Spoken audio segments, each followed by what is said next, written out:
lots to get through today. A full round of matches, as a matter of fact. And as I said from the outset, Damien, I'm a little worried about you today. Not yet, TJ. It is great to have you back. We missed you last week, and I think the whole industry missed TJ. And even a coach of a footy club. It's testament to how much you were missed. In game last night, Kenny Hinkley decided to pay tribute to your good self, TJ. This is in game, and he's dared to do a chompers gag in game while he's losing. Welcome back. Welcome back, TJ. That could be one of about 1,000 people in football at the moment. Oh, that sent you that. Hey, I love the Bombers. They had a genuine crack on the weekend, on yesterday, but Suns just flexed in the end and they were just too good. Yeah, but there was a bit to like about the Bombers. I was watching that game myself and I found myself, for one of the very few times, barracking for the Bombers. Sam Durham was amazing. Yeah, him and Zach Merritt set the tone early. They were elite, those two. All right, Isaac Smith's back. Good to have you, mate. You've just come straight from Tassie this morning. Yeah, straight from Tassie. Love getting down there. Beautiful Apple Isle. How much do you love getting down there? Love getting down there. 10 years at Hawthorn. Spent a lot of time down there. Great people. And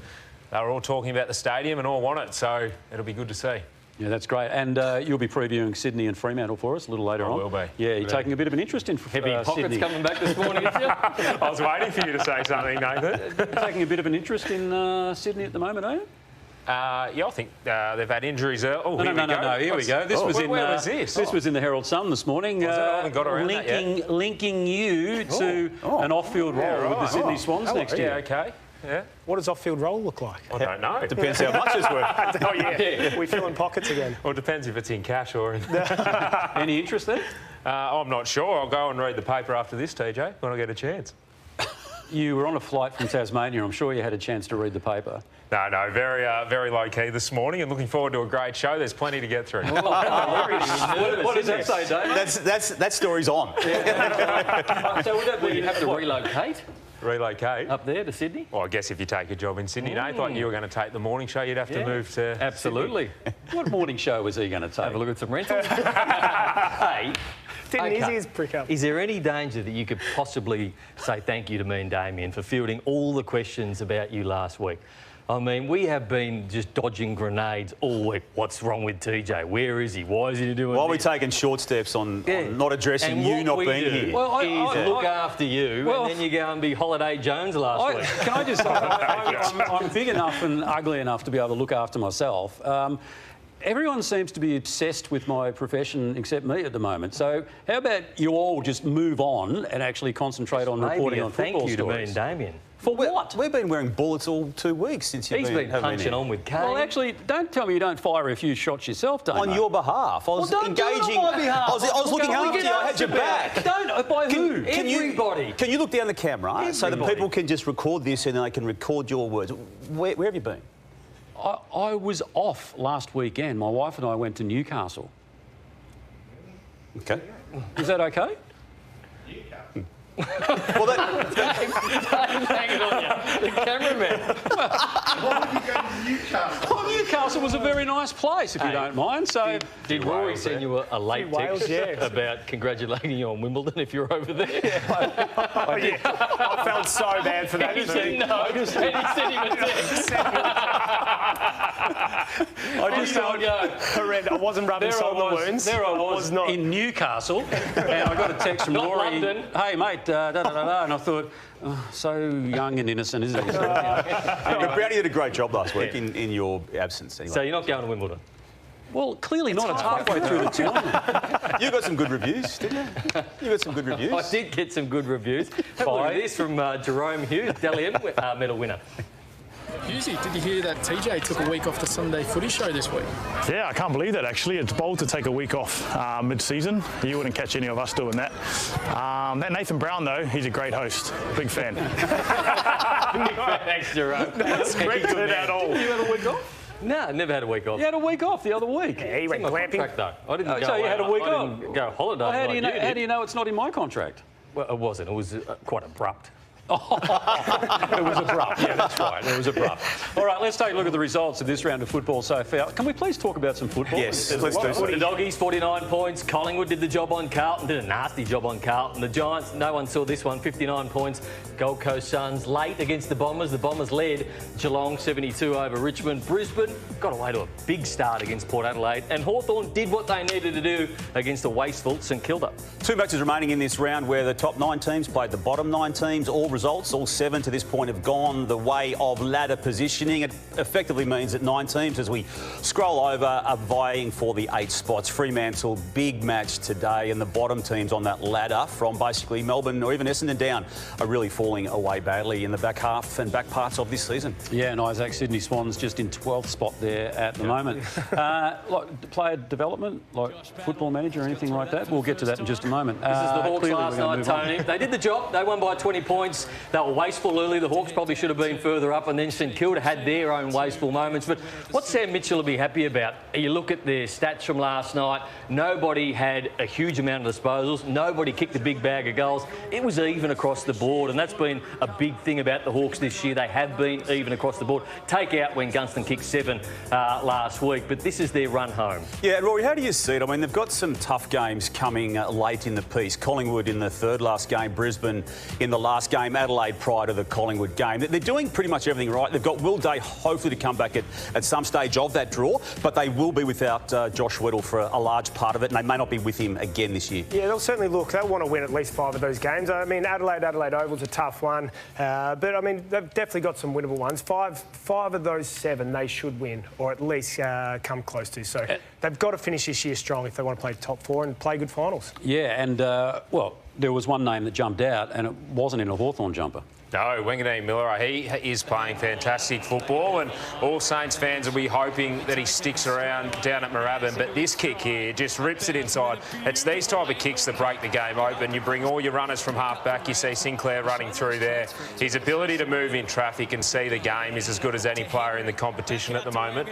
You could easily have him in the top 5, 10 players in the comp, Rory. Really? I'd say he's the best half-back in the comp at the moment. I'd go as far as saying that.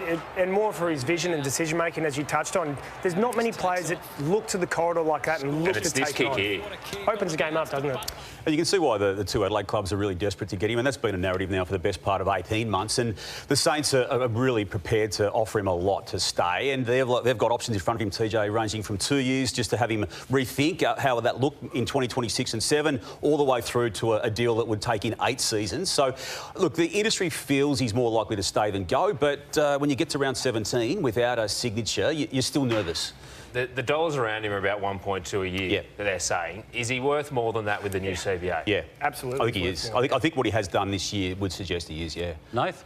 You couldn't question St Kilda last night. You couldn't question their effort, what they did, how they got it inside forward 50 and how they moved the footy. But what you can question, I didn't think their skill level was up to AFL standards. So 53 inside 50s to 42, and they went at 45% compared to 57. This is a big winnable game. So let's have a look at what it was. And it was an AFL standard. So just kicks through the middle. Yes, you want to go through the middle, but these are kicks that, as an AFL player, you just have to. This is a young man, Hasty, who I thought bounced back really well after half-time. He missed a couple early. But it wasn't just him. You spoke about wanganeen-milera. He had some great kicks. He had some really poor kicks as well. But this is just, you can't win games of football if you kick the ball like this. This is an easy entry inside 50. There are players out everywhere, and it goes over the back. So you look at all these entries, and even if half of these turn into scores, they win. Look at the amount of options. They've got options everywhere. He takes an OK option, but he just misses the target. You just got to hit that target over and over again. This happened all night, and it deflates you. It deflates you how hard you're working. Again, here's an easy hit-up kick. You just hit that, you're going long to a one-on-one, and it's easy to spoil that away. St Kilda are just not hitting the targets they need to hit. Then Mason Wood, again, going inside forward 50, they made it really hard for themselves. And then this is the last one, when there's still a chance to butcher that one. So it wasn't up to AFL standard, but I must admit the young man Hasty, he butchered it a couple of times early. I thought that his night would have been done, but he bounced back really well after half-time, and it showed a bit about him. Whether he's going to be a player or not, I really appreciated the way he bounced back after half-time. Izzy, you were part of one of the best kicking sides in, I think, the modern era in Hawthorn in their heyday.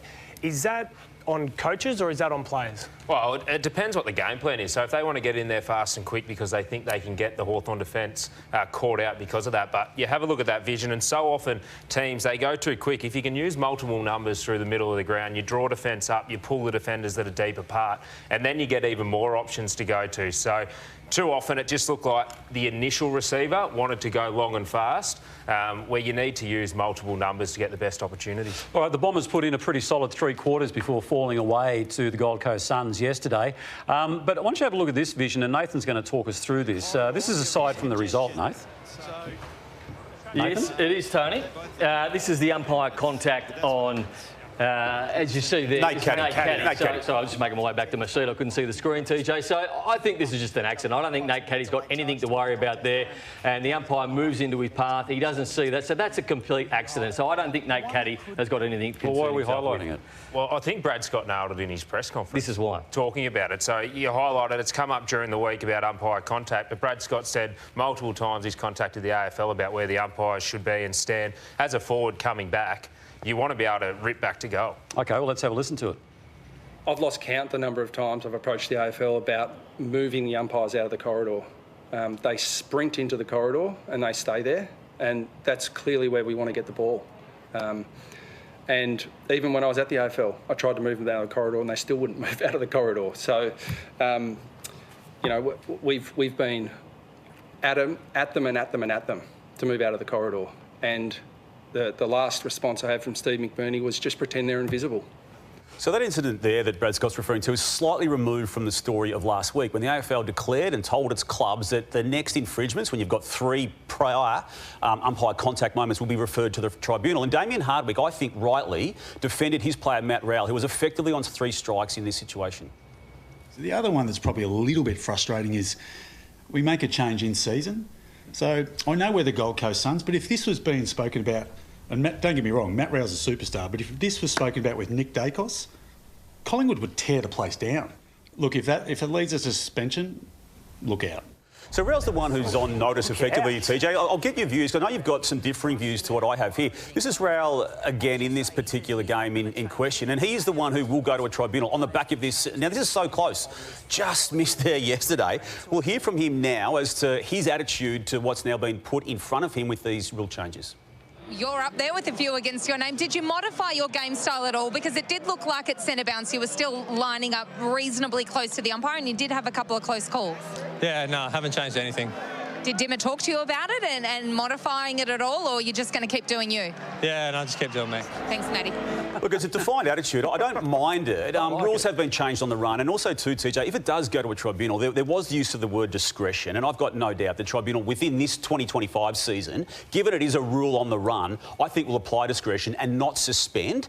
But I can see where Damien Hardwick... Well, what did Damien Hardwick mean by look out?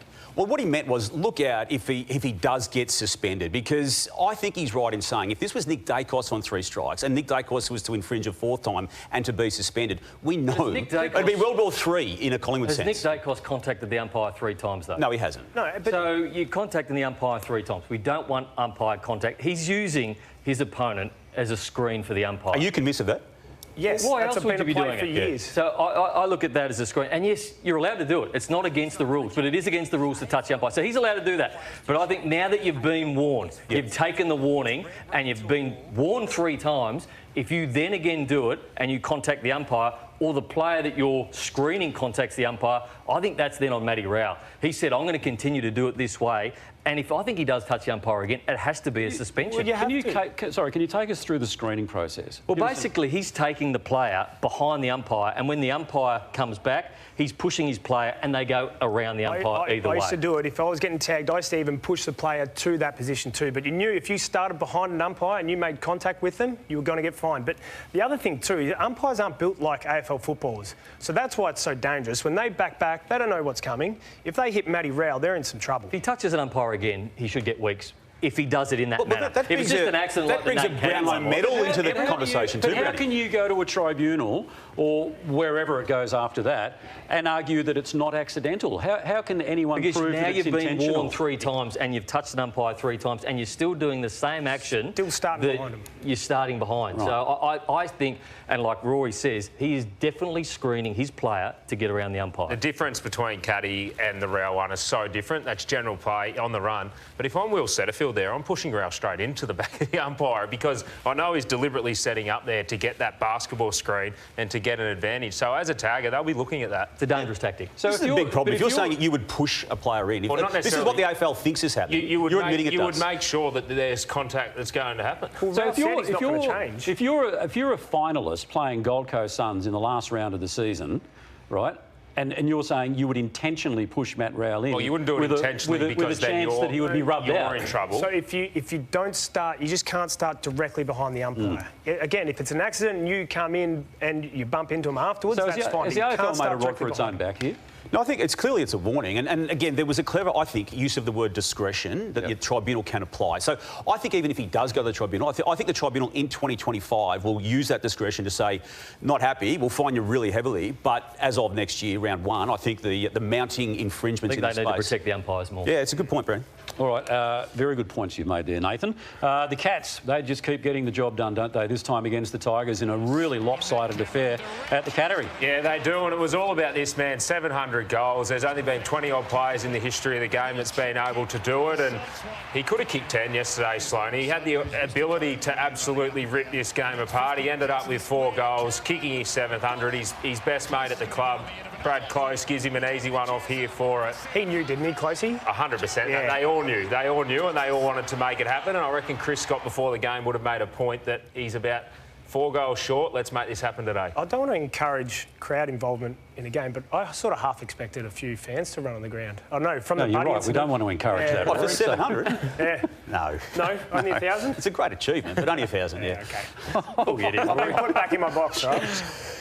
Sam Lawler, unfortunately, suffered a second hamstring injury in his first season of footy. Now, he missed 4 matches and a bye since the previous hamstring damage sustained to that particular hamstring, which he then ripped very, very early yesterday. So he's had, in a short time in the game, is he, a broken jaw and 2 serious hamstrings. Now, I'd be staggered if we saw him again, given just the time frame it took to get him right from the same leg having a hamstring ripped 5 weeks ago. I'd be surprised if we see him again this year. Yeah, we won't see him again this year. And you look how important he was and how good he was early in the season. So Richmond know that they've got a 15-year player there and they want to maximise his career.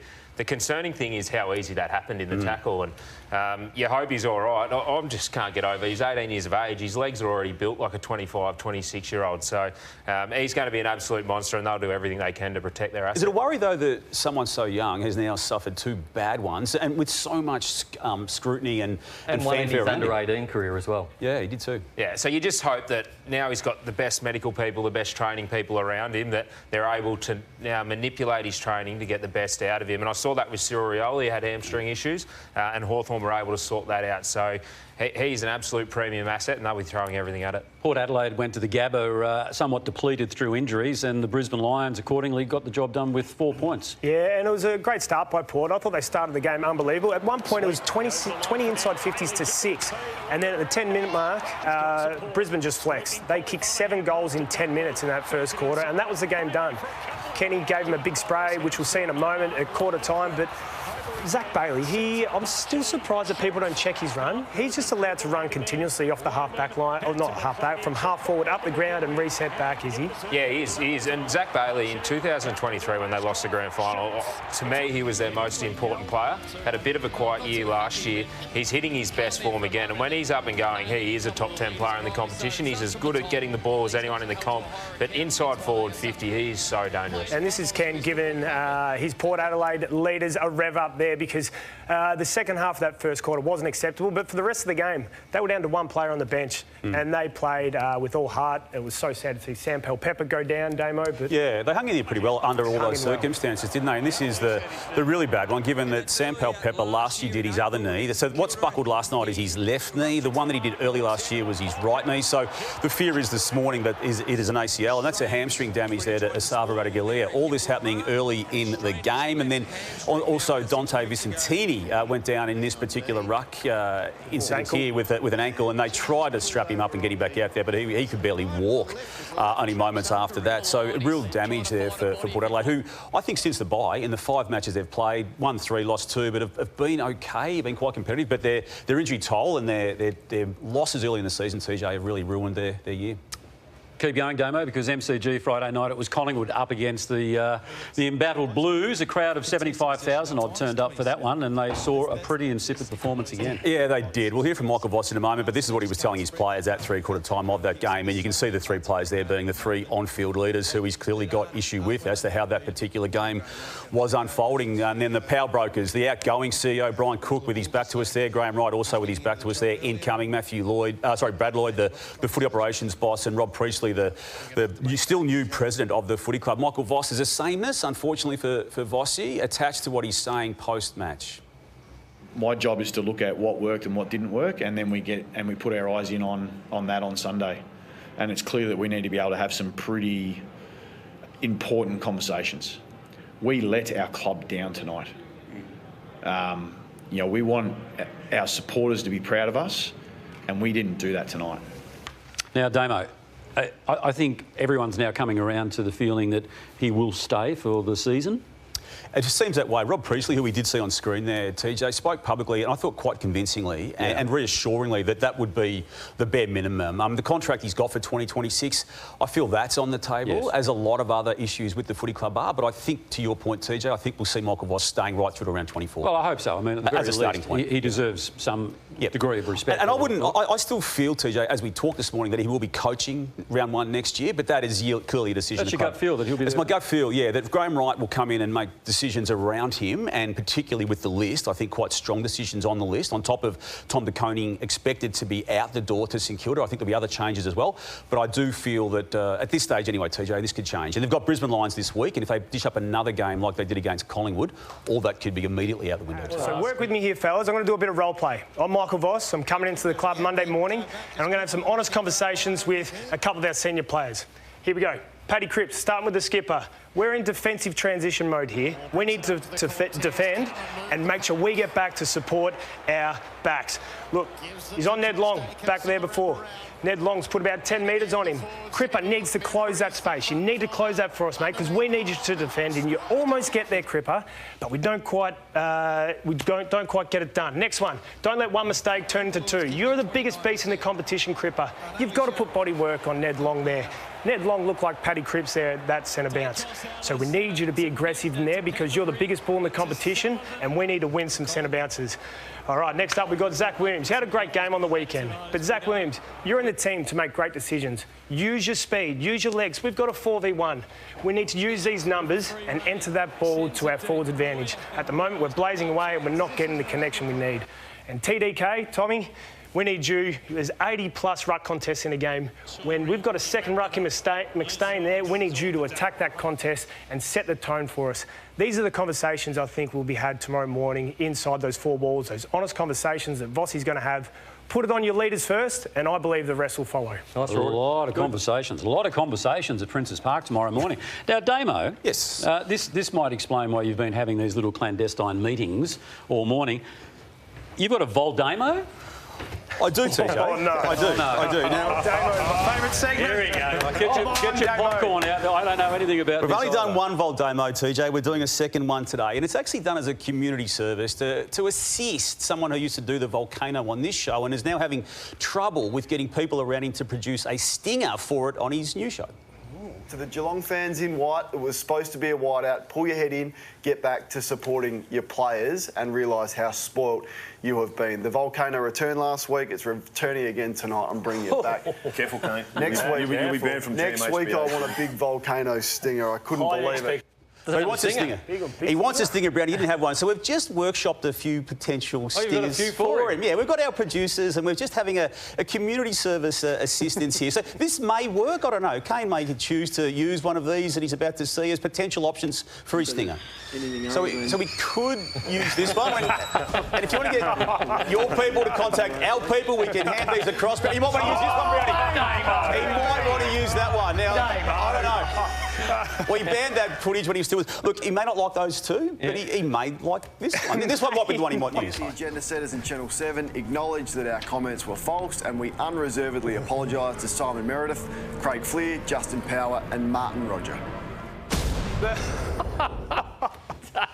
So we're just trying to help TJ. I don't think TJ's going. They don't want to go near it. I don't think TJ's going with you. When you say we're just trying to help TJ, we're here to help. There's a comma there. We're just trying to help TJ. All right, so that's all. Okay. So they might want them. They might want them. Yeah, exactly. They might want your head too. I think they might. I think they've got it. All right. So on that note, let's roll the opener for what caught my eye.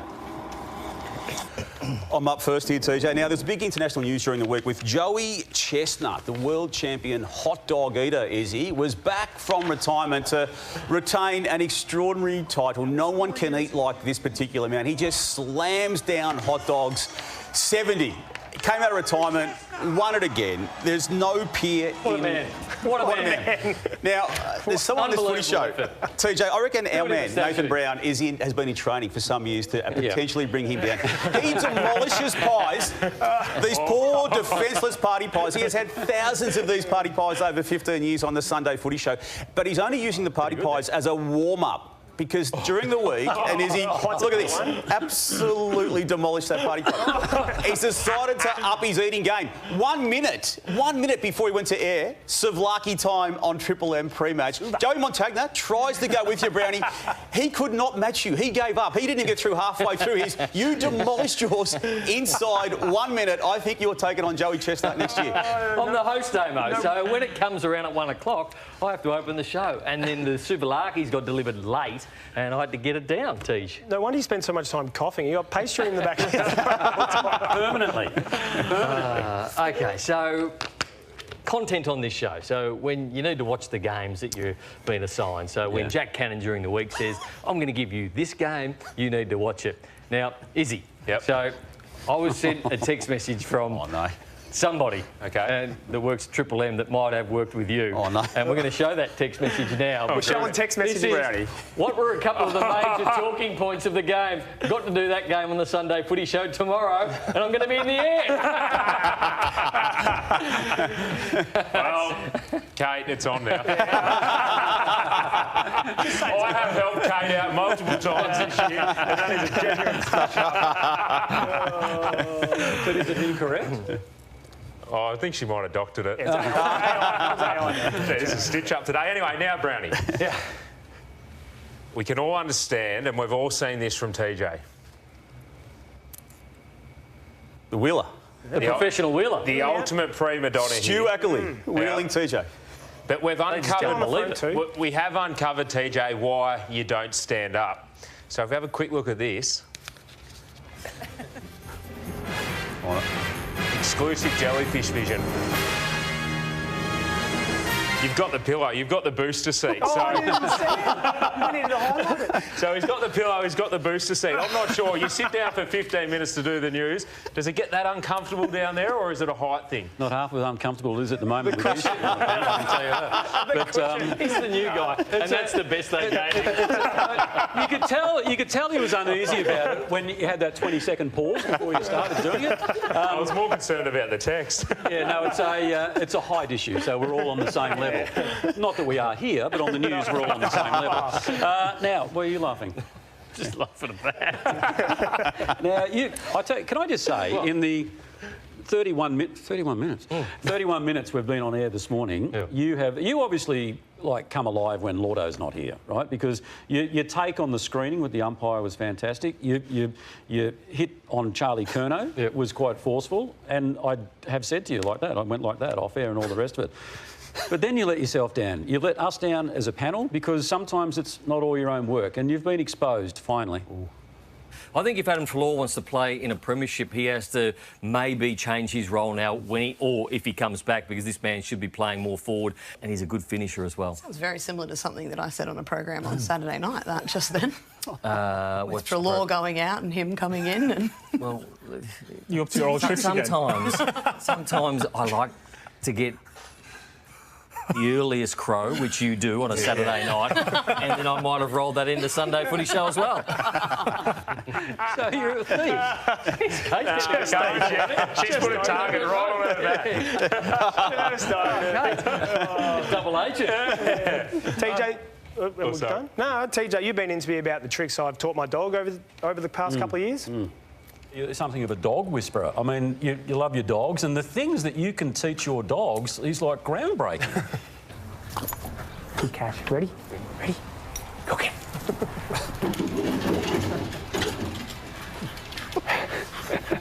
Long. Yeah. Good. Yeah. Yep. So that's me and my dog. That's me and my dog. And I just presumed that's just normal dog tricks that you teach your dog. So I've been puzzled. I'm like, oh, what else am I meant to teach my dog, TJ? But who was your first pash, TJ? Take us back in the time machine, the hot tub time machine. You really want an answer? Yeah. Oh, come on, if you've got it. OK, Pete, can you just pan down? Was it Pete? I'll not only give you an answer. So we've got Archie No, it wasn't. Archie, you want a pash? Stop it. His tail wag. See, the tail wags. He doesn't want it.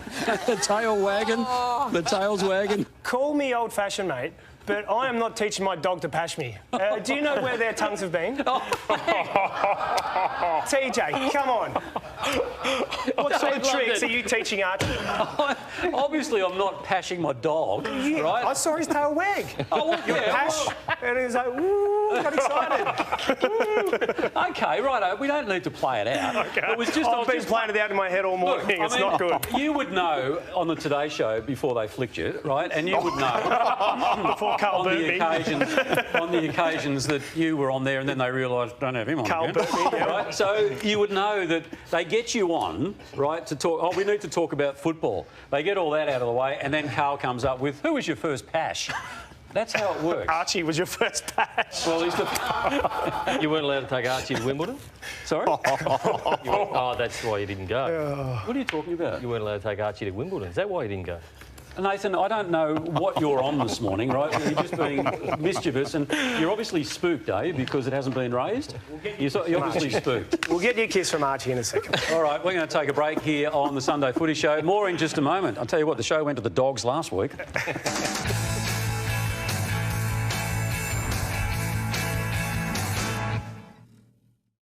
Who knows footy? Footy Classified, that's who. He's welcome in the club whenever he wants. Tom, you've been right across it. Taking you behind the headlines of the latest footy news. Unbelievable vision from both of you.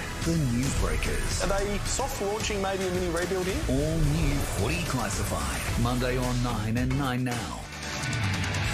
Welcome back. You are watching the Sunday Footy Show as we turn our attention now to Hawthorn's win over St Kilda. And as you said a little earlier, Nath, not the most convincing of wins, but 4 points is 4 points. A win they had to get, 20 points. And Gunston was very good again. Charles, Watson, I thought Battle was brilliant. He got booed every time he went near the football. Wanganeen-Milera was outstanding. 43 disposals. Windhager, I like him playing more as not a tagger. I like the fact that he can get on the end of it. And Hall, what a game he had. Career high, 27. He also kicked 3 goals. They've got a find there, someone that can play midfield.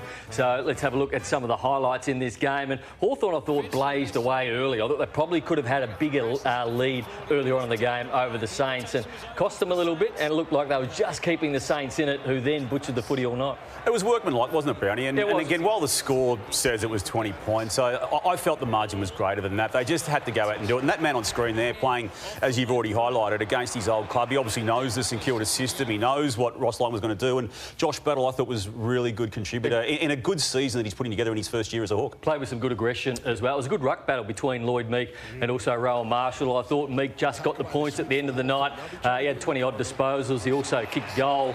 He's just a big man. And the fact that he's just giving them first service. They've got a very even midfield at the moment. So when you think of maybe Jai Newcomb's their best player at the moment, but nobody ever gets 30 plus or 35 plus. They're always around that low 20s to mid 20s. They're a very even outfit and led by Lloyd Meek. Yeah, absolutely. He's a star. I reckon he's a star. And it shows you don't need to overpay a ruckman at the moment. There's so much talk about rucks going everywhere in the competition. But you spoke about Max Hall as well, and what a find he is. He had a ripping game, 27 and 3 goals.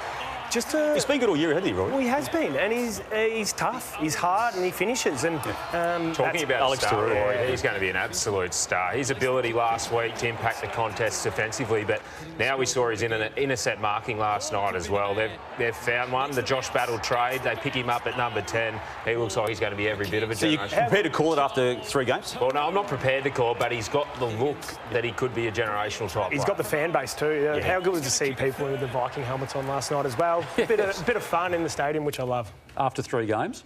After 3 games, I don't mind it. It's like, imagine after 100. Well, they were doing it at Hawthorn last year with the Wizard. I reckon he played 1 or 2 games. The Wizards were out finals, so I don't mind it. As I'm with you, Rory. Your man Jack Gunston had the hardest job in football. He had Callum Wilkie. He's probably one of the best defenders at the moment, one-on-one, but followed up with 3 from his 7 last week. Mate, he's in unbelievable form, and I would have said 12 to 18 months ago his career was over. He's back. He was really struggling with that. He'd come back from Brisbane.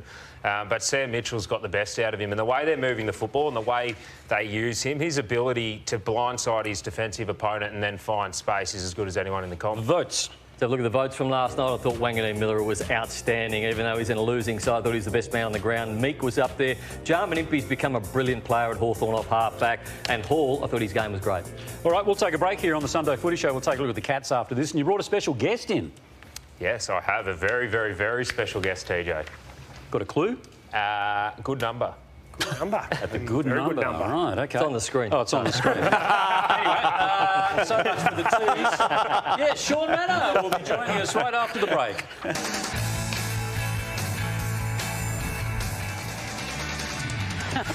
Welcome back. You are watching the Sunday Footy Show. Great to have your company. Great to have the company of this man as well. Fresh from his 20 touches at Cardinia Park yesterday. Shaun Mannagh, how are you, mate? Good, TJ. Thanks for having me, mate. Yeah. Well, it was a day out, wasn't it?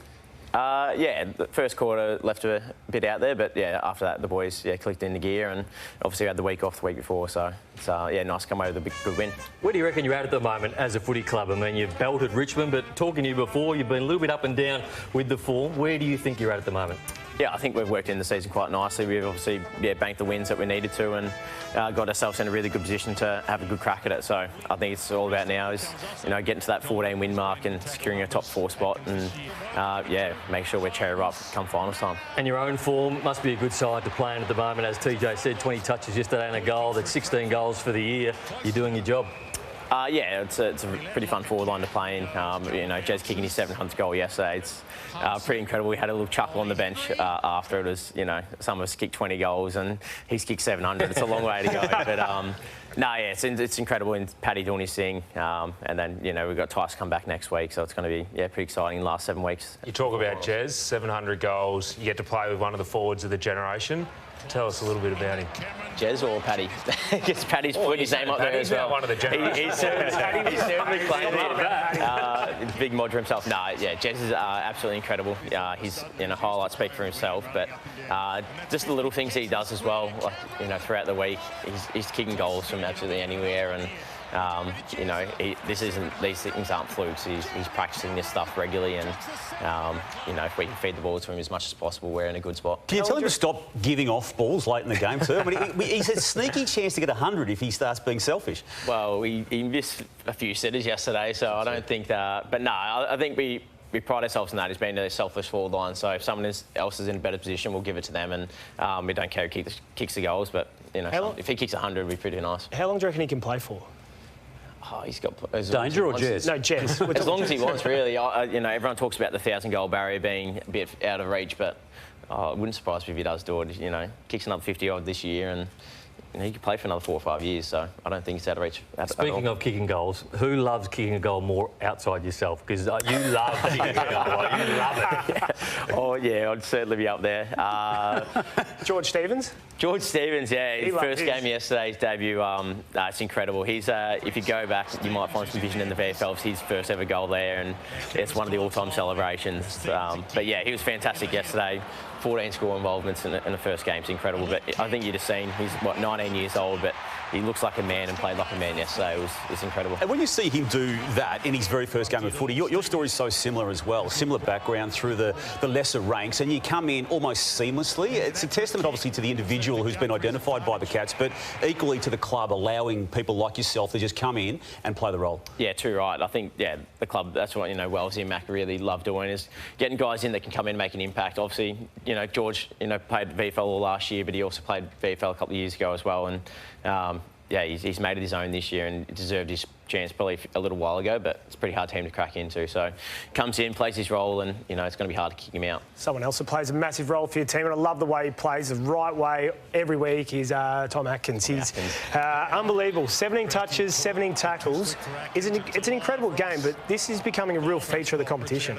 Yeah, he does it every week. That's the thing. I don't know how he keeps backing up. His body's pretty incredible, but he throws himself at absolutely everything, and it's crazy to watch. But I think you see Matty Rowell have 17 in the game before, so he thought he had to match or better it. So that's awesome. I don't know what you think, mate, but Tommy Atkins, one of the best teammates, if not the best teammate I've played football with. Yeah, no, 100% agree. He's star on and off the field. Off the field, he's always gets the boys going, and little competitions or everything that we do. But he's a great man.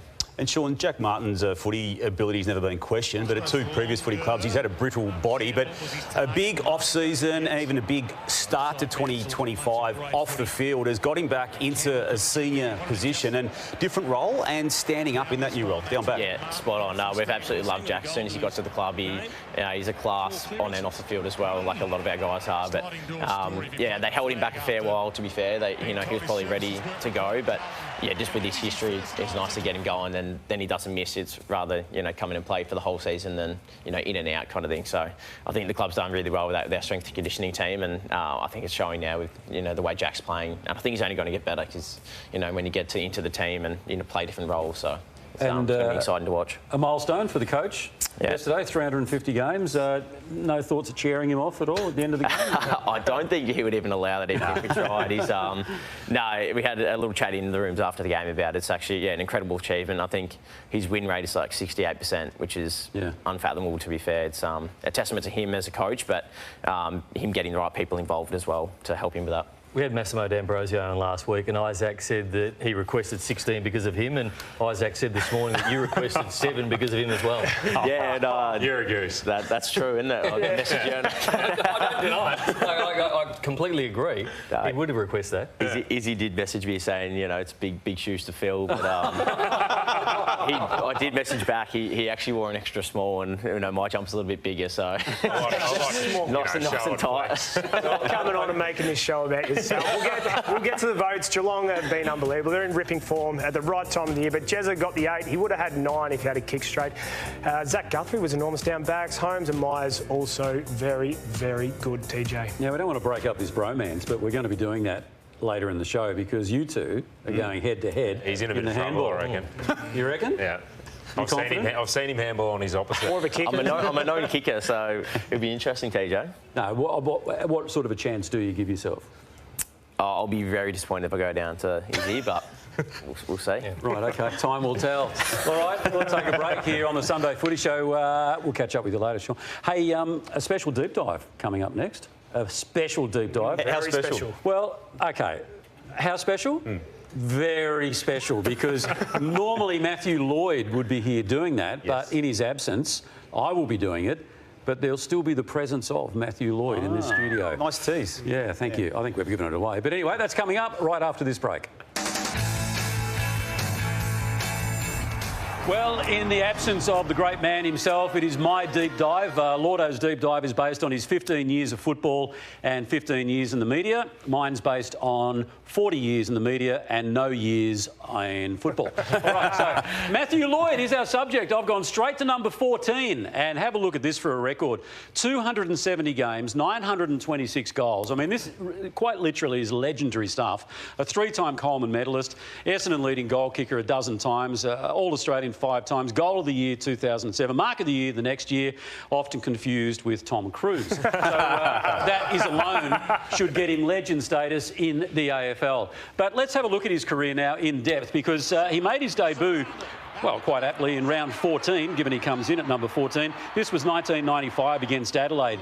And it wasn't a bad day out for him. 12 disposals, 3 goals, if you don't mind, in Essendon's 122-point win. Look at that. Who would have thought, when he booted that one through, any one of his 3 on that day, that he would go on to become the out-and-out star, the out-and-out champion that he became. It was a fair day for the Bombers too. Paul Salmon kicked 8 that day and Gavin Wanganeen kicked 4. He was 17 and still at school. Yeah. On his debut. Yeah. It's incredible to think that a 17-year-old player could come in and have that sort of impact. And every AFL great, TJ, as we know, has a breakout game. And for Llordo, it came in game number 10 personally. It was in that second season of 1996. It was round 19. He was injured early. He was injured late, very badly injured late. But this was the game. It resulted in him having 30 kicks and 7 goals. I mean, imagine someone doing that today.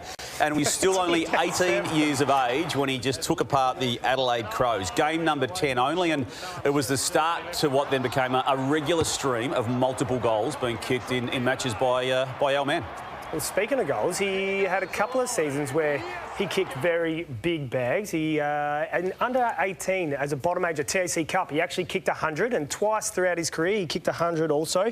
109 in 2000 and 105 in 2001. One of only 28 people in the history of the game to reach 100 in a season. One of only 21 still living, and yeah, seized the moment both times and celebrated accordingly. Do we know when he first started throwing the grass in the air? I'd love to know that. Well, I don't know exactly when, but he was a pioneer in that space, wasn't he? That mental preparation that it takes to kick a goal, and a lot gets made of it, and he makes a big deal of goal kicking now, but he was a pioneer in that space. He goes, have a mentally prepare yourself, have a routine and stick to it every time. And it was great to watch as a young kid knowing you should have a routine kicking a goal, Nath. All right, and of course, what about his 13 goals? This was quite extraordinary, wasn't it? And you talk about breakout games, and I know he'd already had one, but these 13 goals on his 21st birthday against the Sydney Swans. Now, only Llordo could deliver himself a 21st birthday present with a bag full of goals like that. And if you're sitting at home at the moment saying, geez, I didn't know that, well, you haven't been watching us for the last 35 years because for all the years that Llordo's been on, he reminds us that that was his 21st birthday. And talk about icing on the cake. 13 goals, and in the biggest game of all, the 2000 Premiership, as you did, you stepped up when it came to the game that you needed to. He kicked 4 goals, he had 16 disposals. They beat Melbourne by 60 points, but grand final day, you needed to step up, Isaac, and he did. You do, and he was just an out-and-out star. And Rory, I wanted to touch on the routine. Did he start doing it once he moved under the dome? Yeah, he kept doing it even He then. used to do that all the time. I remember as a kid, everyone used to mimic what Matthew Lloyd did because he was that big of a superstar. And he even forced the AFL to bring in the shot clock effectively because there were a couple of shots of goal that were going into the 75-second zone with him just soaking up time at that corner. Yeah. Would you describe him as one of the hard men of football? Yeah.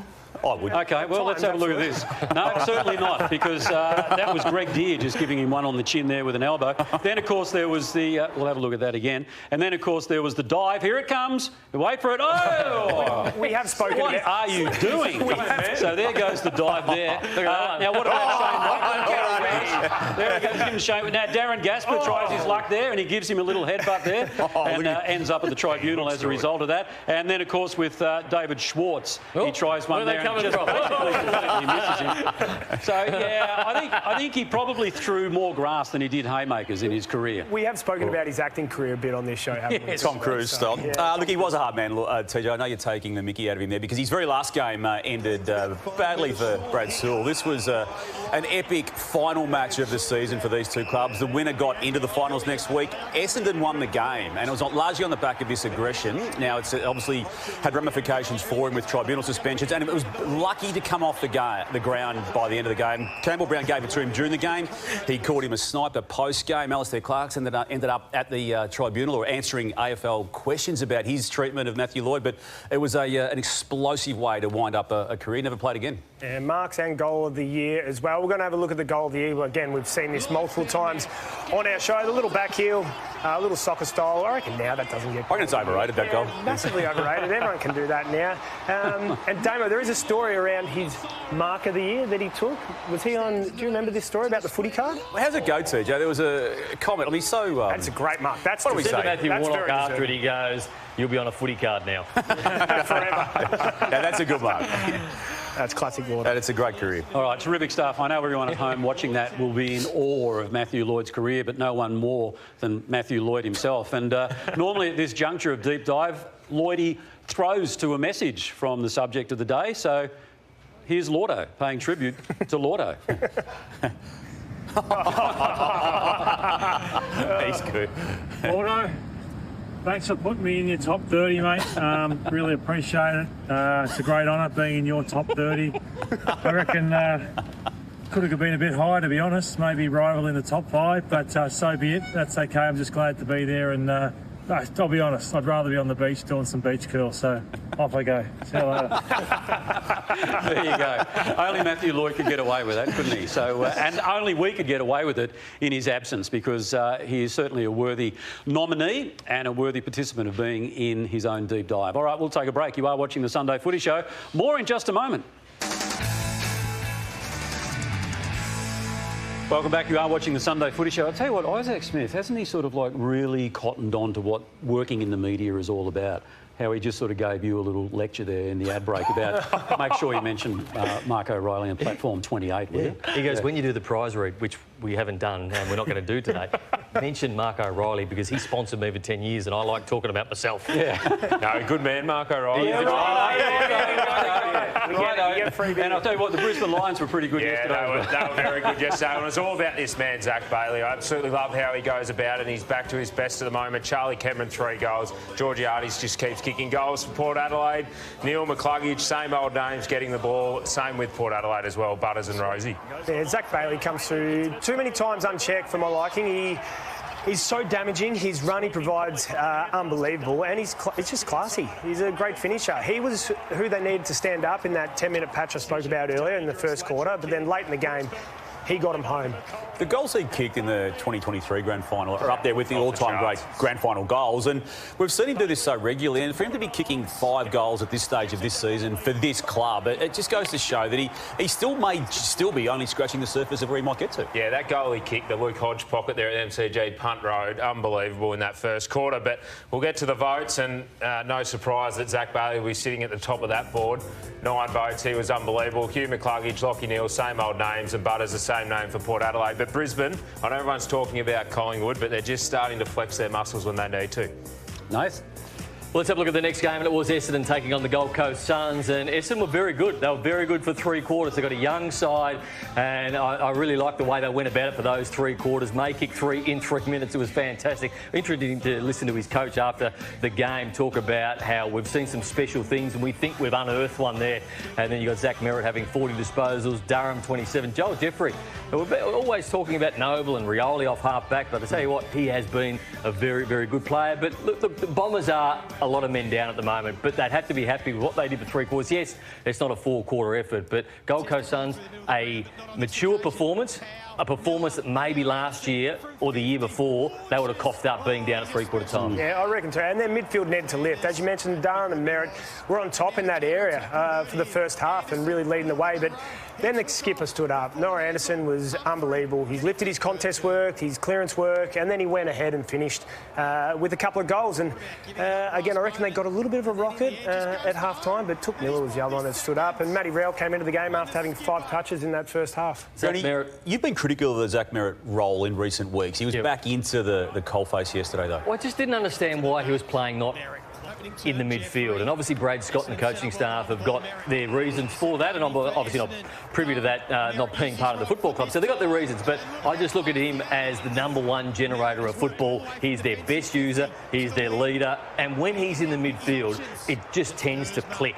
And I know that they're trying to get other people roll through there, but I think he needs to be the mainstay and then other people roll around him. Who's your 3 midfielders then? Well, I think Caldwell's a great player. I like Caldwell and I like Durham. I like Durham to play centre forward. Maybe Caldwell plays a little bit backwards of centre as well, but those 3, and then they do need an injection of pace because those 3 aren't amazingly quick. I think Durham's the quickest of them, but I think they need that 4th midfielder to come in there and just complement them. Isaac, can I ask you, you've made an observation about Brisbane, you know, as possible challenges to Collingwood for the premiership.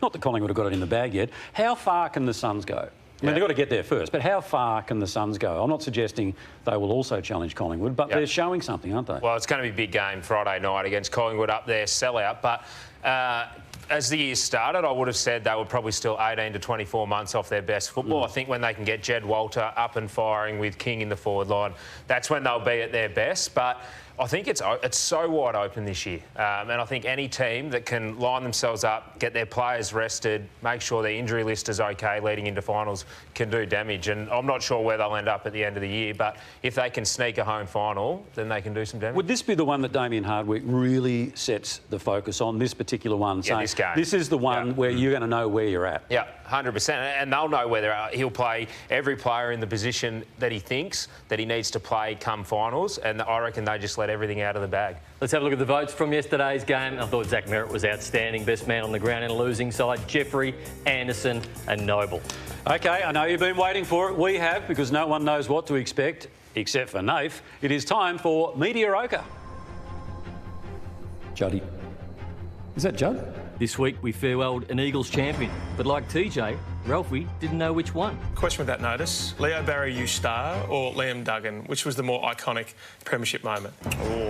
That's a great question. Mate, Leo Barry just because of... sorry, Dom Sheen, not Leon Duggan. Which one for you? The sub is a contentious issue in the AFL, as Mitch Cleary found out. You know, the real challenge for us is to continue on with the same sort of manner that we played in that quarter. Nick Larky looks really sore. Any thought to sub him, or you keep him out there when he's playing like that? Well, we can't sub him, mate. We already used our sub, so unless we go man down.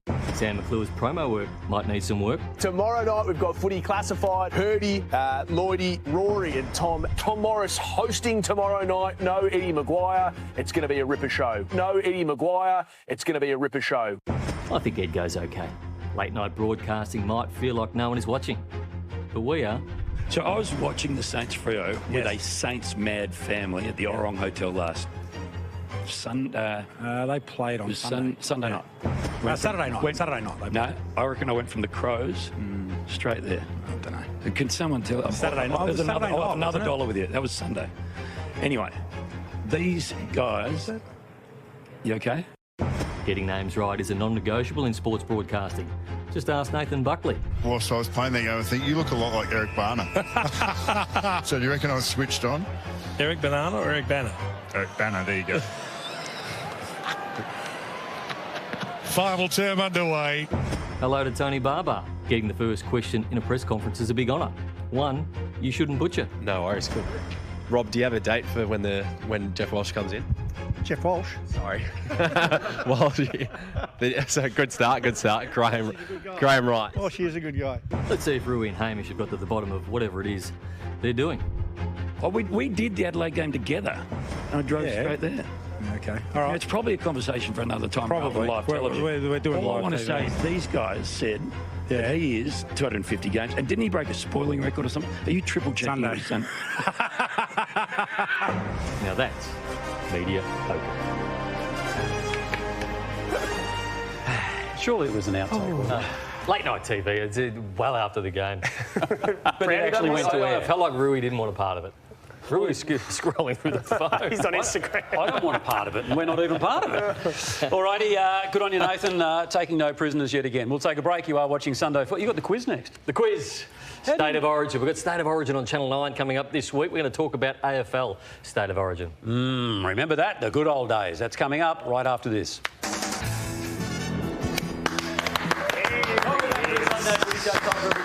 Segment Brownie's quiz brought to you by Sportsbet. $500 on the line. The theme this week is State of Origin, which we don't have anymore, but the NRL is on this Wednesday night, 7 o'clock on 9. Damo. I'm playing for Sally Reynolds today, Brownie, from Unley in SA. Brant Deaton from Media-Ocre, Victoria. Janet Code, Ballarat, Victoria. And I'm playing for Teresa Portali from West Beach in South Australia. We are playing for $500. State of Origin, question number 1. In 2008, which Victorian forward kicked 6 goals for Victoria and won the best on-ground medal? Brendan Favola. Brendan Favola is correct. The way to a fly, the loosh. Who's going to stop the loosh? Question number 2. Prior to that game, the last time State of Origin was played was in 1999, a wet day at the MCG. An awareness. Brent Harvey. Brent Harvey is right, won the EJ Mitten medal that day. Hang on a minute. Well, it was a late inclusion and kicked 5 goals. Mate, so much happened in that game, and you've just What else happened in it? What else happened in it? What else? You were never going to be able to have Dunstall. What else happened? You were never going to have Dunstall and Lockett. That wasn't that game. That wasn't that game. With the kids sitting on the roof? Not that game. No, I still reckon you'd choose. Did they play that game? I agree, TJ. Oh, please. I'll back Damien in. Thank you. He does not cheat. Oh. Unlike some. You got the wrong game, TJ. Question 3. In 1984, which famous South Australian kicked 10 goals? An awareness. Godra. Incorrect. No relation. Stephen Kernahan. Stephen Kernahan. There we go. Big Yes. sticks. OK, so North Melbourne's 100-year celebration. Yeah. And here they all are. Shimmer, you got Dennis, who was good. Well, after Aylett. Dennis. Oh, you sorry. Go. After Dennis's speech, I'll go Dennis. Dennis. -1. Oh, Dennis. can I say, I spoke to Dennis through the week, watches this show religiously, loves it. And you know the favourite part he likes? Your speech? No, the kiss. Oh. I said, Dennis, please. Won a Victoria Derby as a horse trainer too, just by the way, but yeah. Well, it's got nothing to do with the kiss. No, but it's a pretty good achievement. Kiss with Archie or... Good story, Toe. Oh, you're still here. Question number 4. In 1990, New South Wales famously upset the coach. Which premiership coach kicked 8 for New South Wales? Johnny Longmire. Johnny Longmire did. This is a famous face as well. The 1995 game between Victoria and South Australia was famous for what reason? We stuck it right up him? It was Damo. That was the game that TJ was referring to before, with Dunstall and Lockett in the forward line. Yes, but I'll give you the point, Tony. It was the EJ lap of the ground. So 1 point to Tony there. I'll take it. Okay, closest. That was you, Tony. Sorry. Oh, right. So you got the wrong game before, though, just to well, acknowledge I saw him on Thursday night, Jason McCall. Oh, no, I'm going to go Dr. Alan Aylett, actually. Aylett. You can mute somebody for one question. I've already been muted the whole time. Yeah, mate. Can this apply to the whole show or just for the next question? I'm going to mute Damo. Of course you are. Okay, closest to the pin. How many games did Ted Whitten play? You go first. What, as in his league career? Yeah. 321. Bad luck, everyone else. That's 1 to Tony. Yeah. Famous faces. In 1989, Andy Collins tackled a teammate. Tony Hall. Tony Hall was correct, Damien. All right, let's go with... Yeah, Ronald Barassi, Malcolm Blight, Emma Carney. Got to go Blighty. Blighty. Hang on, didn't I mute him? Plus No, yeah, that was a one. previous question was with it? Ted Whitten. Plus 1. In 1984, after only 9 VFL games, who kicked 8 goals for Victoria? No relation. Danaher? Incorrect. Gary Ablett. Gary Senior. Ablett Senior is correct, Damien. So he gets out to a nice lead. Llordo's not here, and Damo's taken advantage of that. 4-2, 0. Test your buzzer over there, Rory. That works. It definitely works. Go Crows. You Get forgot something my in score the when you went through the 90s game scores. or... Which former Fire Hawk relief game. was no longer invited to play the EJ Whitten Legends game for taking it too seriously? Zuma Thanks, Bird? Choppers. Incorrect. Mordo? Mordo. No. No, The EJ Whitten he said Legends EJ game. Whitten, sorry, mate. Which former Hawk? No relation. Ben Dixon. Incorrect. Richie Vandenberg was the question we're looking for. Does everyone lose a point there? Hey? Well, not, I didn't answer it. Yeah, Damo did. Okay. This is a Who Am I? Damo 4, TJ 1, Well, negative Damo 1, will get it negative 1. because he's seen the question. I played for Victoria in the 80s and 90s. I am a 4-time premiership player. I also played for Queensland in the 90s. Thanks, Choppers. Chop. Dunstall for 3 points, Tone. And that has you level with Damo. Tiebreaker. So we missed out on one of the famous faces. So we can do a tiebreaker question or you can have a pick of the board. There's a lot of points to there. Yeah, I'm going to have a pick of the board. All right. So we've got Shimmer left, Jason McCartney, Emma Carney, Duck, Harry Sheasel. Okay, all right. I'm going to go Emma Carney. Emma Carney. You can steal a point off someone, Tone. I'll steal a point off Damien. And that makes you the winner, Tony. $500 for who? Teresa Portelli from West Beach in South Australia. Nice win, Tony. If you want to enter WWOS.9/Brownies quiz, that was a State of Origin quiz and it's on Wednesday night, Tony. That's right.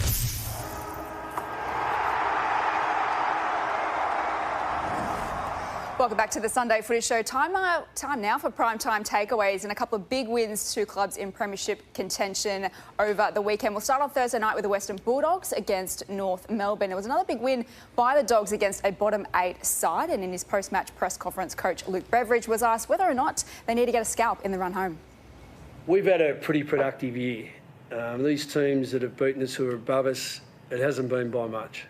And if you go back and look at those games, And even the Sydney game last week with us and Sydney, even though Sydney are below us, they brought a game style and approach to it that I think would stack up against any team in the competition. So the Dogs' record against the top 9 sides versus the bottom 9 sides so far this season makes for interesting reading, boys. So I want to know whether or not you think that they are the real deal and whether they do need to get a scalp in the run home. They've got Adelaide and Brisbane in the next couple of weeks. I certainly think they're the real deal. The way they're playing, the way their midfield is, the way they're scoring, they've certainly got enough firepower. And I mean, you look back at history, 2016, the way they built into finals, I've got the same feeling about them this year. Offensively, I think they can win a flag, but defensively at the moment, I think they've got a lot of work to do. Against North Melbourne on the other night, three-quarter time, they had 78 points kicked against them. It's a big issue for them, and it's one that they're obviously sitting there going, how do we stop leaking? And I think it's when they turn the footy over, they are chips in, going all one way. But if you turn it over, it leaves the defence exposed. And at the moment, they'd be tinkering with, OK, how can we tighten that up? Because, yes, attacking we're great, but defensively at the moment, we're still leaking scores. Collingwood, another big win on Friday night against the Blues, who were missing a couple of key players, but so were the Pies. So they had a few firepower missing in that game against the Blues, and they still got the job done in comprehensive fashion. So in terms of their system and the way Collingwood are playing at the moment, are they the best in the competition, and how far ahead do you think they are of the rest? Well, you'd be game to argue that they're not the best system in the competition. The way they set up, they're so structured. Their wings know exactly where they need to be around stoppage. Pendles has got a very specific role. They set up their forward line perfectly. I love how they've brought Jamie Elliott back into the fold this year. He's as good a small forward in the competition as there is at the moment. So I don't see anyone at the moment playing a better system, but we did see Brisbane last night flex their muscles as well. So there's going to be some big games. Pies v Suns next Friday night. How do you see that one going? Yeah, massive, and it's a sellout. So I think the schedule's a bit here and there in the back end of the season, but I reckon they've absolutely nailed this one, given the Suns a primetime Friday night game up on the Gold Coast, sellout against Collingwood. Massive game. I think Suns have got to be all chips in and see where they're at. Is it potentially a home game for Collingwood in the sense that school holidays, a lot of people up there from Melbourne probably planning their holidays around this game. Crowd, yeah, absolutely. And just more on the Pies too. The Pies run home. They've got 5 games against top 9 sides. Do you see them dropping any of those? Yeah, they'll drop 1 or 2. Just naturally that happens. They'll rest senior players at some point because you want to put yourself in the best position to win the grand final. So there'll be teams coming for them, and when you're so far clear on top of the ladder, everyone's coming for you. So there'll be some fascinating games with Collingwood involved back into the season. All right. Team to beat, Tej. Absolutely. Terrific stuff. I tell you, Llordo shouldn't take holidays. I mean, obviously Jess was fantastic. And the way I did deep dive was, like, seriously, I think Llordo's in a bit of strife. Let's take a look at the Lou Richards leaderboard. And Nick Dacos sits on top, and he's got a nice advantage now. Wanganeen-Milera, Max Holmes would have voted. Bailey Smith didn't play. Caleb Sarong and Zach Butters. And they are playing for this. And our good friends at Lexus of Blackburn, they are very, very generous to the Channel 9 network in multiple shows. And this is the LBX two-wheel drive, worth over $55,500. The winner goes away with that. It includes all on-road costs. 12-month Vic Rego, Andrew Moore and the team, Lexus of Blackburn, very, very good friends of the show, and we thank them. And they make good coffee. Great coffee. Yeah, great coffee. After-sales service as well. Yeah, and a nice colour, that car. Cup of tea, they make a good tea as well. Yeah, do they? Oh, good on you. Tea and Vicky's. Yeah, OK, right. Anything else? Carrot cake, anything like that? Carrot cake, we've got banana cake. I do love a carrot cake. I love banana cake, as you can tell. All right, we'll take a break. You are watching the Sunday Footy Show. As if he didn't set the agenda earlier in the program. Well, he'll be back with more. Damo's agenda right after this. Welcome back to the Sunday Footy Show. It's Sunday Agenda time. Season 2025 hasn't quite hit the excitement heights of the previous 3, and Adam Simpson, Premiership coach of the West Coast Eagles, has a view on the talent of player being spread too thinly. There's 20 teams in the competition. Winning a premiership is going to be so much more difficult. There's going to be a lot of dud players running around, by the way, when there's 20 because there's already a few now. Obviously, the 20 teams is reference to 2028 when the Tassie team comes in. But it is an interesting argument, and it does spin off, and it was a wider conversation that he had. But for a guy of that standing, Browny, I think in the game, to observe what he's seeing this year and to then forecast what looks like 2028 entry to Tassie, it's an interesting, I think, issue for the game to factor in. Yeah, I've got no problems with what he said there. I think there are some players that, 5 years ago may have not got a game at AFL level, particularly when Gold Coast and the Giants came in. That diluted, and I think we're just recovering from that. I think another team will dilute it, but the top end is going to get a lot better, and there's going to be a bigger difference between your really good players and the ones here at the bottom end. Yeah, well, you carry nearly 44 on your list, so at any given point, there's probably 5 or 6 players on your list that are never really going to make it, and a lot of time and effort and money goes into them. So I know over the last few years there has been conversations AFL-wide about how do you strengthen the second tier. You can shorten your list numbers so your quality's higher, but it's an interesting conversation. It's really interesting hearing, and I know this was pulled out, that grab, but it's interesting hearing Simo talk about it. Where would the 20th team come from, Damo? What's the ideal scenario if there is to be a 20th team?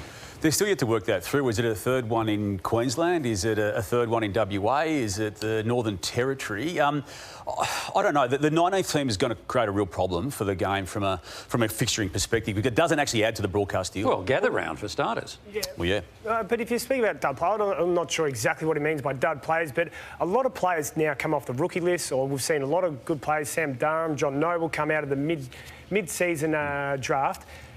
Like, there's still these opportunities to get these players up. So it could be a bit harsh, but I agree with you. The list sizes shortening may help that if 20. But then you couldn't have a VFL. If you've only got 30 on your list, how would you top up to have your own standalone VFL? Well, if you get injuries, then you just top up from your VFL. So then you'd come up. If we need someone, we've got to pull a ruckman up from the VFL, you come up and earn a good wage. The game is still having issues with assessments of players who have copped head knocks. Tristan Cherry, North Melbourne, was the most recent example, Thursday night against the Western Bulldogs. And this was one of the two contacts he had to the head region. And Tom Liberatore there, you can see him actually asking him his well-being. Toby Pink has an issue with that, but Libba post-match gave him reason for that.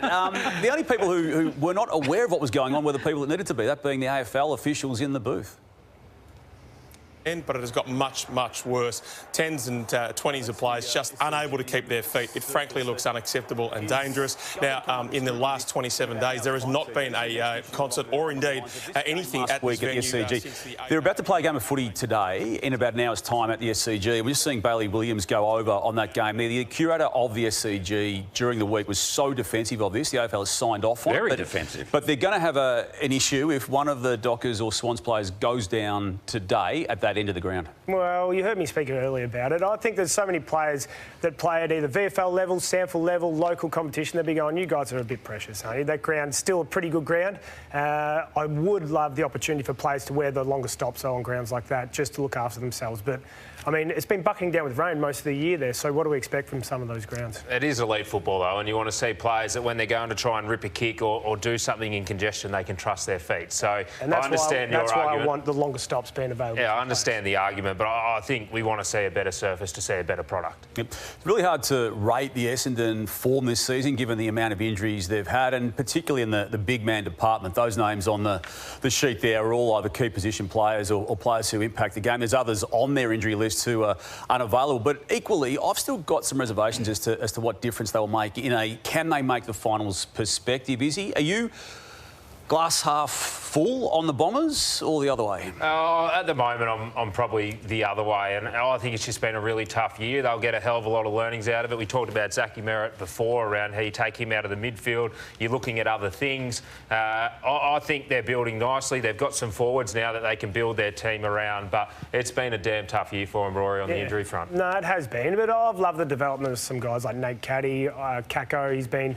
that was his best game on the weekend. I thought he brought the pressure. And Sam Durham, I thought that was one of his best games too. So there are opportunities when you have those injuries, and we've got to see him build on it from here.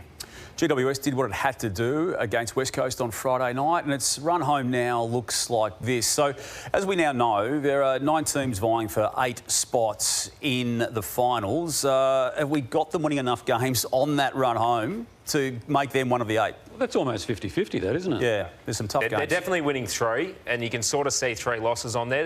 There's a question mark game as well, I would say, against the Western Bulldogs. But I really like GWS's bookends. I think their forward line is as good as any, their defence is as good as any. It's if their midfield can fire, and if their midfield fires, they give themselves the best opportunity. GWS or Freo, do you think will finish 9th?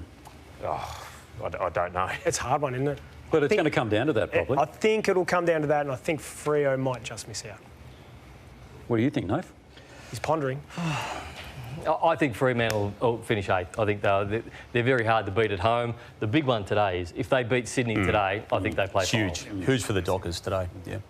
All right, Damo, good work. And just on the SCG surface and that, and you said about players being precious. How would have you guys coped, like back in the 70s and 80s when they played in mud heaps, like at Moorabbin in the middle of the MCG? Well, that's probably why I get a bit funny with it, because I grew up playing those sort of conditions in the hills, and it was part of the game that I just loved and enjoyed. And I get it's not great for visual. I get we play in a professional competition. I get all those arguments, but it just brings a different element to desert footy. when it first opened in 2000. Well, that's right. But don't mention that. All right, and of course we are living in a litigious society these days as well. Are we? I'll explain that word to you. Right. See you soon. Make the most of the cooler months with a winter retreat at Langham Hotels and Resorts. In Melbourne, Sydney or the Gold Coast, enjoy a room upgrade, buffet breakfast for 2, bottle of sparkling and late checkout. The Langham Melbourne, a proud supporter of the Sunday Footy Show.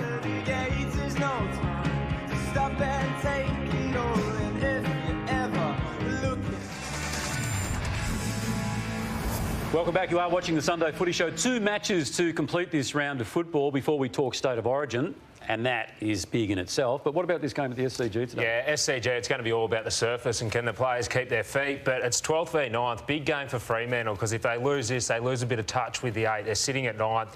Massive game. I think it's game of the round, Rory. Yeah, big game. Who cares about the surface? People play in much worse conditions out in the hills. So move on, everyone. We've got Adelaide versus Melbourne. This becomes a massive game too for everyone in that top 8, probably from 3rd to 9th. Every game's a must-win, so Adelaide have got to win this one against Melbourne. All right, then. And now, as I said, State of Origin on Wednesday night. Yeah, good. Get around this. I'll tell you what, it's one thing to have a decider. It's another thing to have the Maroons with their backs up at the moment. Although New South Wales did come at them, didn't they, in the closing stages of that second State of Origin. Joining us now is the man, Rory, who holds the record for State of Origin caps. He certainly does. 42 games, Cam? I got my research right, yep. Yeah, that's the right number. Yeah, very much looking forward to this one, boys. Probably the biggest game of State of Origin that we've seen in a long, long time, given what's happened in the first 2 matches. Of course, the Maroons, they fought back over in Perth in Game 2 for a great victory, although there was a little scare in the second half, as you just mentioned, TJ. It was a massive scare, wasn't it, Cam? How proud were you, though, with how they responded to that first game and set the match up early, and obviously big Cam Munster playing a big role?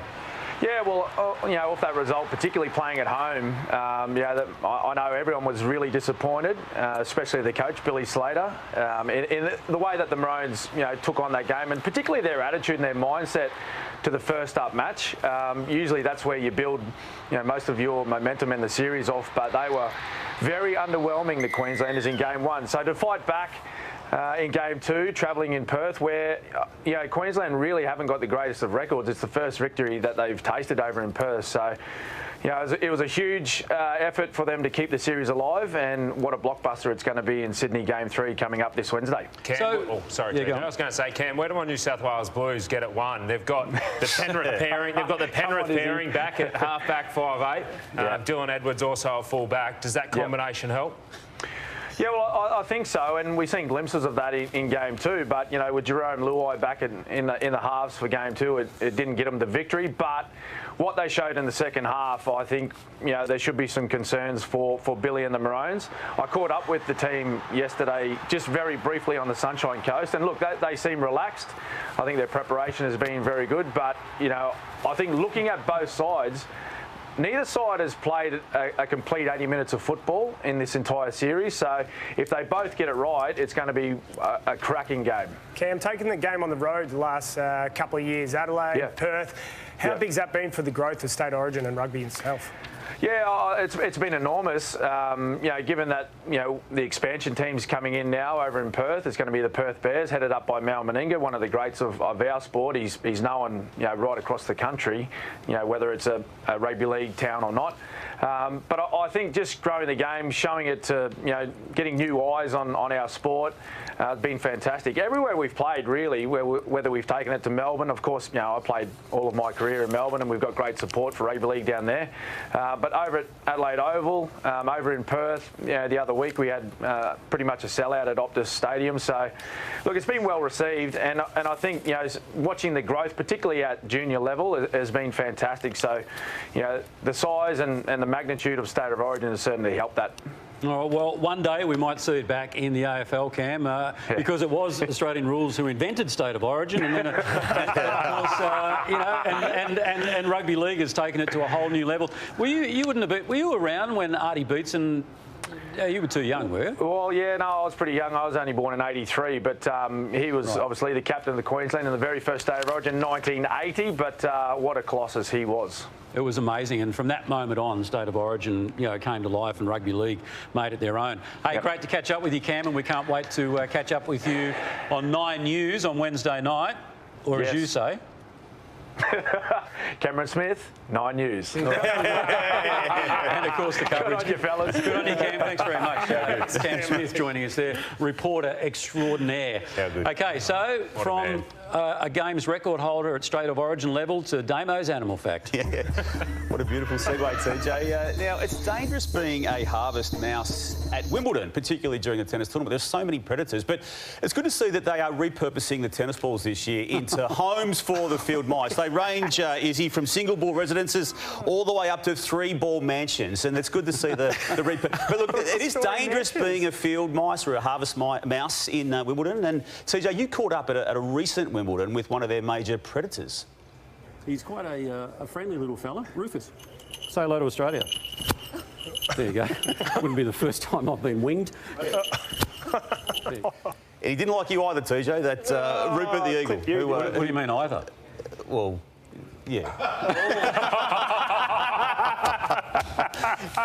We'll take a break. You are watching the Sunday.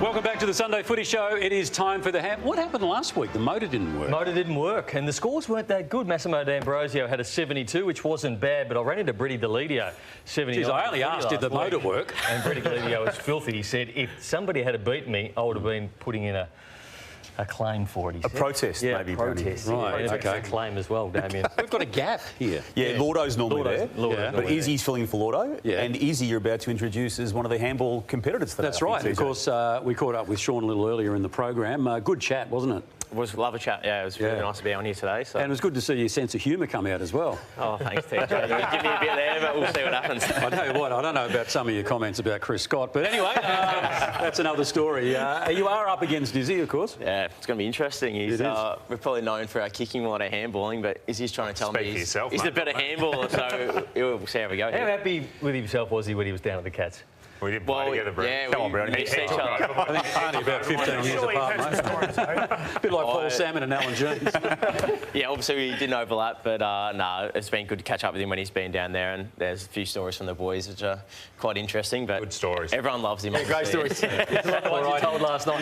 Now, this is the end-of-year prize that Nathan's about to read, OK? So this is not the prize for today. And it's the best prize pack in the business. So this is the best bed anywhere in the world. The Temper mattress, Jace Nichols and the team out at Temper. It goes into 0G, and that's where astronauts take off just before they go into space. This is unbelievable. It goes up, it goes down. It is brilliant. The Temper mattress. Yeah, got it's a great view in the house. We love it. You've got the pillows there as well. So Tempers, they are amazing people out there. And you sleep well at night, Damo, and what happens after that? You play golf well with the Callaways. Really well with the Callaway. A custom fitting out of Callaway HQ, and the elite golf clubs from our top mates at Callaway. $15,000 this prize pack is worth, and that's why people love coming on the Sunday Footy Show. They do, and that's why Shaun's here today, and also Izzy is here as well. So do you want to go first, mate? Yeah, let's do it. All right, come on, can't let Izzy motor stop working. Who's going to yell out the numbers? You. I'm doing everything today, right? Yeah, I'll do it. Okay, Rory, you do it. That's it. Oh, that one's easy. Easy to do when it's like that. 7.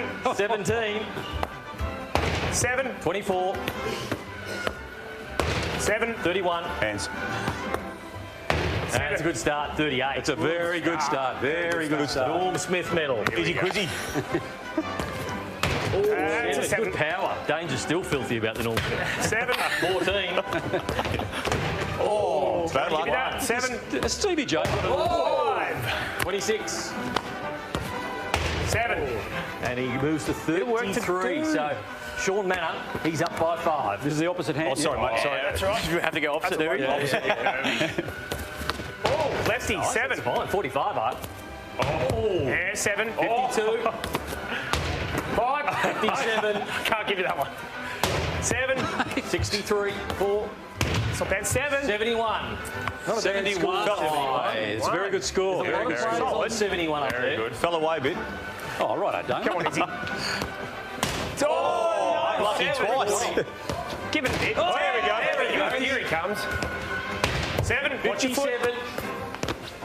7. 64. Oh, he's won it. He won it. 7. That was the opposite as well. Well done. No, mate. You're pretty happy with that, aren't you? Well, that was the opposite to finish. There was a couple of 10s in there. He had a couple of lip out too. I know. Would have been a big score. I'm Mate, taking that is on wins. amazing. You've come in with jet lag and, you know, like that flight from Launceston or Devonport this morning. Unbelievable. An extra and with what? For some reason. Heavy duty luggage there, right in the right pocket. All right, that does wrap it up for this edition of the Sunday Footy Show. Whatever you might be doing for the rest of your Sunday, please enjoy. And may the sun shine on you today. Have a great day, everybody.